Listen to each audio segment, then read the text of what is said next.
A $1.2 million annual salary means you are getting 30 crore rupees just to guard this lighthouse. And the question is whether you have the courage to do this job, because here no boss will keep an eye on you, and you can sleep whenever you want. Get up comfortably, enjoy the view, and even go fishing. All you have to do is make sure that the lights on top of the lighthouse keep working properly. And for this simple responsibility, you get 30 crore rupees just to ensure the lights never stop working.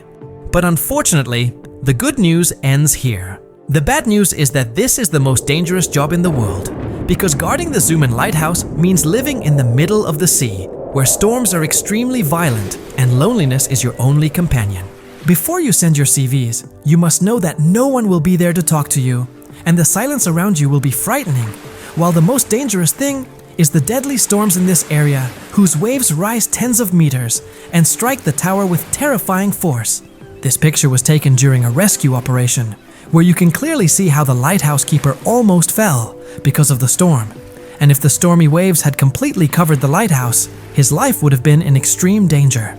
After knowing all this, do you still have the courage to apply for this job? Or does the thought of this terrifying responsibility stop you? By the way, after seeing this strange job, you must also be wondering why this lighthouse was made and why it is so important that its light always remains on. So to understand this, we have to go back to ancient times when there were no roads or cars for travel. In those days, the best way to travel long distances was through water, and there was a man named Captain Marsyas, who was a great sailor and was famous for his dangerous sea journeys. But something unexpected was about to happen to him. Ships were made of wood in ancient times, and one night the captain was passing through a very dark area in the sea. There were huge rocks hidden under the water that struck his ship, causing a large hole, which made the entire vessel overturn and suffer heavy damage. And after this terrifying incident, Captain Marsyas realized that there must be a solution that could warn sailors about such dangers in advance. This was only the first problem, while the second problem was the unimaginable size of the ocean. Because even if all 7 continents were gathered into one place, the Pacific Ocean would still be larger. And even if 5 moons were placed in that area, the Pacific would still exceed them. Now, you can imagine how vast this ocean was, and when ancient sailors traveled in this endless water, they had no idea how far the next land was, or even which direction the route was. Navigation was the biggest problem of that era, because there was no GPS or advanced system to guide sailors, and since GPS was invented in 1973 and made public in 1978, people still take wrong turns even while looking at Google Maps. So imagine the difficulty of those ancient navigators. Those sailors relied only on the sun, the stars, and a few primitive navigation tools to cross the never-ending ocean. And because of this navigation method, many more problems would arise during long journeys. For example, Captain Ellis had to cross the Pacific with his crew, when suddenly thick clouds covered the sky at night, hiding the stars that were their only guide. And soon, a violent storm struck that part of the sea, leaving them completely lost. By morning, the crew had drifted into the open ocean with nothing left to eat or drink, and due to hunger and thirst, their condition became extremely critical, because as you know, humans cannot drink ocean water since its high salt content can lead to death. So they were surrounded by water, yet dying of thirst, and many crew members lost their lives until the captain finally spotted land after great struggle, and they managed to reach safety. This moment in history was the beginning of the idea that would lead to the world's first lighthouse. In ancient Egypt, near the Mediterranean Sea, was the great city of Alexandria, ruled by Ptolemy II Philadelphus, whose kingdom was a major center of trade and culture. But it had one major problem, which was its geographical location.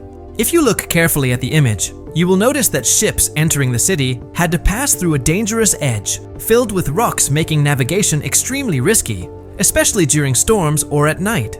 Because of these deadly obstacles, the need for a permanent guiding light became unavoidable, and this was the foundation of the world's first lighthouse.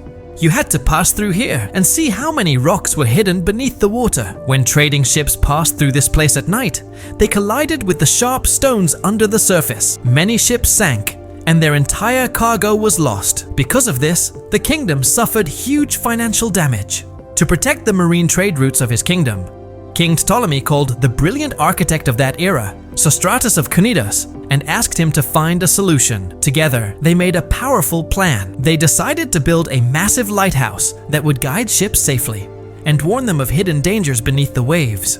With full determination, Sostratus began his work, but he had no idea that the structure he was building would one day become one of the greatest engineering marvels of the ancient world. The Pharos of Alexandria rose proudly on the island of Pharos near Alexandria. Its height was an astonishing 384 feet, and it was built using bright white marble. A huge fire burned at its top, constantly supplied with oil and wood. This lighthouse became one of the 7 wonders of the ancient world. But its greatness was not only in its size, it was also a masterpiece of intelligent design. Sostratus created a system of mirrors and lenses to amplify the light so that ships far away could spot it easily. As the news spread across lands and seas, sailors everywhere breathed a sigh of relief.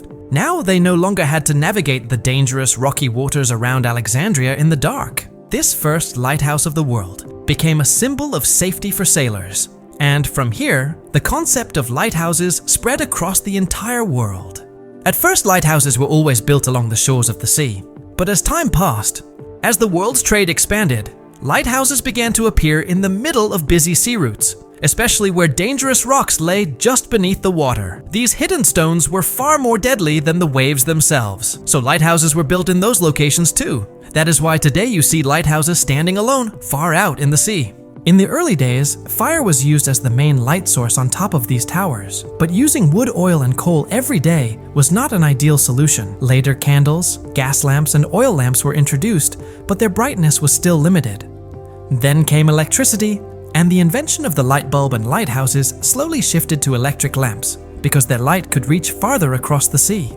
But still the question remained, how do lighthouses project their beam for miles across the ocean? The answer lies in lenses. Until the 1800s, lighthouse keepers used reflectors placed behind the light source.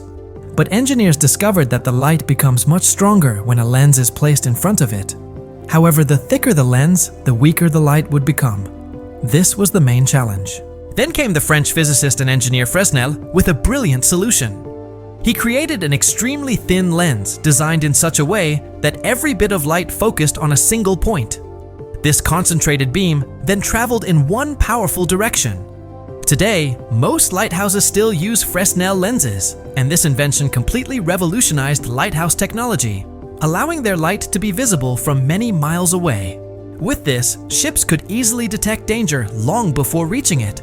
So the job I told you about at the beginning of the video, where you get 30 crore rupees to live in the Zumaan lighthouse, requires only one thing: making sure the light never turns off. Are you still interested in doing this job? Let us know in the comments. This ancient lighthouse changed the safety of the entire world's marine trade. It was truly a great step taken by an ancient king. But remember, not every ancient king was good. In fact, some were extremely cruel. They gave brutal punishments even for small crimes that will leave you shocked. Thanks for watching! Don't forget to subscribe for more amazing stories on Deep Track World. See you in the next video!